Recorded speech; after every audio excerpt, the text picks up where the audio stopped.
I was at a desk job in March, and now I'm able to sing music and tell stories to like thousands of fans and strangers, and it's such an amazing, beautiful thing. Juno nominations are out, and one artist under the spotlight is Aysanabee. He's a journalist, singer, songwriter, producer, and multi-instrumentalist.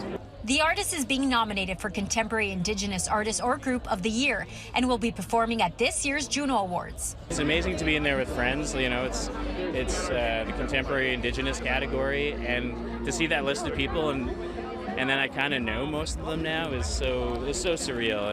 He's based in Toronto and is OG Cree Sucker Clan of the Sandy Lake First Nation, located in northwestern Ontario.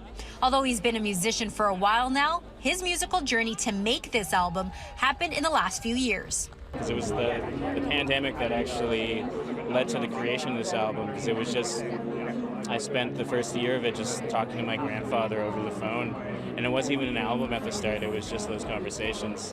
His debut album is called Watin, named after his grandfather, and even features the voice of his grandfather. Since then, 3 singles have been released: Ego Death, Nomads, and We Were Here. Well, the album is based off of the stories of his life, so I thought it was really important to have his voice in there, especially to give some of the songs context. And yeah, you know, it's a little piece of family history, so it was important to kind of have that in there. And like, honestly, that was intentional. I worked as a journalist, and I've always been a musician, and they've always been kind of separate, so this was kind of the first time they kind of had a crossover. The album is being released through Ishkode Records, one of the first Indigenous-owned women labels in Canada. For City News, I'm Stella Acquisto.